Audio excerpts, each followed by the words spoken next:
Memorial game, and it was just somebody brought up Sherryland baseball, and I said Sherryland baseball doesn't they don't rebuild, they just reload. Yeah, and there's always guys in the wings there, and that's a credit to what Coach Bickerton has done, the success that he's had on the field because of the work ethic that he's put into the guys, and when you go to Sherryland, especially, not that this happens, but there are some parents that will say, I'm going to move to this city so that my child can attend this school and play this program.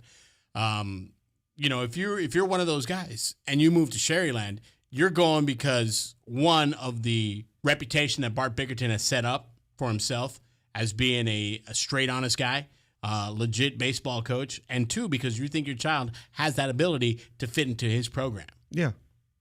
And you want that groom for success, shall we say? And people aren't going to bring their sons or daughters, to like a program that isn't already established. They're not. Oh, you know what? He's a new coach. I'm going to bring my kid over there. No, they want to. They want to feel secure. Right. And I think that's what he's created over there. And PSJ, with what they're doing, naturally everybody pretty much in probably the PSJ, ISD is probably looking. Hey, you know what? My kid's good enough. I'd love to, like to see him over there. And it happens. You know what? I don't think we can be blind about it down here in the Valley. We're so closely, there's a school, it seems like every 5 miles, you can go, so, I mean, your kid could go anywhere, if all you got to do is have the right address. That's right. Or paperwork. Or, hey, if the school is not performing as it shall, as it should be, you can do that, can't you? Yeah. So. That's how it works. I have no problem with it. I actually have no problem with it. I know a lot of coaches don't like it, but I don't like going to the dentist either. Yet yeah, I go see my buddy Dr. Jeffrey Alvarado, and get my pearly whites taken care of. Yeah. So it's something you got to do. They're beautiful. Thank you. I appreciate that. Hey, by the way, much love. Went out to go see the Rowe Warrior baseball team take on McAllen Memorial. Rowe had been using Memorial's field because of the first hailstorm. It got pretty damaged and torn up. And Rowe had been playing their home games at Memorial. Well, this past Tuesday was the grand opening, shall we say, of the Rowe Field. And looks great. Congratulations to all the guys. A lot of community support came out to paint the fence, make sure it's up, and make sure that the field was ready to go on Tuesday when they played host to Memorial. And they came out with it was a tight game. It was some good pitching matchup there. A couple of defensive mistakes gave Rowe the victory, but congratulations to the Warriors and the success that they had on Tuesday. I'm really looking forward to this realignment when it takes place for baseball. For football, we talk about it, and you can kind of see, all right, these teams are going to have success, and this is going to work out here, and realignment worked in this favor. But when it comes to baseball, that's when you're really going to see these teams on this sport actually have to step their game up, and it's going to be rather interesting. Yeah, and I think the new 35A with all four Edinburghs, the La Joyas, Sherryland, and Donna. A lot of people don't. For the other sports, maybe it doesn't look as nice as it does for baseball, but for baseball, it looks beautiful. You have La Jolla, Palmview, Sherryland, the Edinburgh schools. Donna, who has traditionally not been that good, they're trying to do better in their other sports other than football.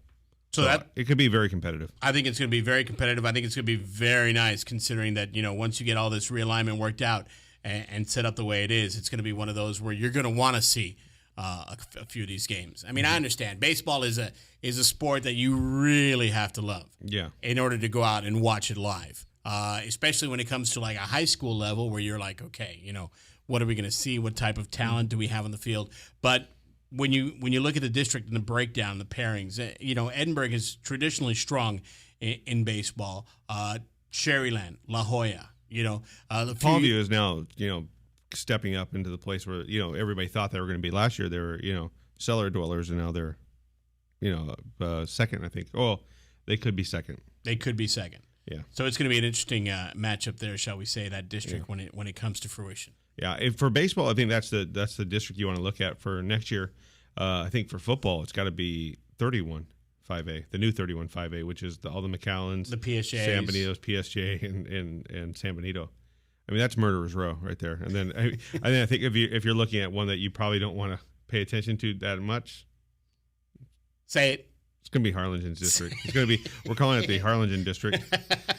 It's not to be mean, but Brownsville has Brownsville is in a reorganization. Yeah. They're in a reorganization right now. So right now it's Harlingen, Los Fresnos, and they're going to invite 2 more people to the dance. So not to be mean, because I would love to see something like what happened a couple years ago with Hannah when Tom Campos was the OC and Tom Chavez was the head coach, and they won district. I'd love to see that again, but will it happen? I don't know. That's still a little scary. That's still being worked out. All of that there. I mean, they still have the interims athletic director. Looking for a full-time guy. There's rumor and speculation that that's been filled already, but, no confirmation has come out by anybody on that end. At the same time, what does the future bring? There's been a lot of shifting going on. I think the man that is in the best position to succeed is Rene Medrano, who for so many years had that consistent Pace Viking program. He's now taken over the Hannah Eagle program, and he's the longest tenured coach, I believe, on the football side of BISD, right? Yeah, it's not saying a lot because he's the only one that's been consistently winning. Right. But he's the only one right now. He's the longest tenured guy, and he'll probably have the most success, considering the success that he's had in the past. So we'll see how that boils down and breaks down once football season gets a little bit closer. Softball side, I apologize to the ladies. I have not been keeping up very much. I know that Mission had a big win over Nikki Rowe on Tuesday night at Mission. Big because, Rowe had been rolling, and Mission just managed to be the speed bump in the way, shall we say. Yeah, and Harlingen South on the other side pulled a big victory over Edinburgh North, who were tied for first with Edinburgh High School. And they basically, with that win, Edinburgh pretty much either going to win the district or tie for the district. Wow, it'll be an outright or a district win. Yeah, so what it was looking was that they were going to either have to flip or both Edinburgh and Edinburgh North were going to either have to flip or play for the first seed. Which was a rivalry, which would have made it city champs. One of them would have been city champs that way. Right. But right now they split the season. We'll see what happens in that matchup there. How is it at school when you're a teacher the way you are, Jake? At school, is there a lot of excitement for the softball, for the baseball games, or is it just one of those? It's Tuesday, we got a game. Yeah, you know what? I don't think you see the emotion unless it's a rivalry game. With softball and baseball and things of that sort, or when the playoffs. When the playoffs comes, people come out of the woodworks. Although I will say this, softball parents are the most devout. Why can't I say the word? I don't know. Devout people, out there. I mean, they're just as fanatical as football parents are. And it's great because you go out to a game and everybody in the stands is cheering. Either for or against. I know you've been to games. I've been to the games, and it just seems like there was a lot of Memorial parents at the Rowe game. The Rowe parents were there and they were cheering, but it just seemed as if Memorial was a little more enthusiastic. I don't know baseball-wise the positions. I don't know the standings as to which team is having success. I know that it was announced Rowe was the city champs for that victory over Memorial, but I don't know what they're doing district-wise, what the standings are. So it's just one of those where to be a softball parent, you already feel kind of, hey, my kid doesn't get the attention they deserve because there's always another sport, and softball seems to be towards the bottom of the ladder, shall we say. That's just the nature of the beast.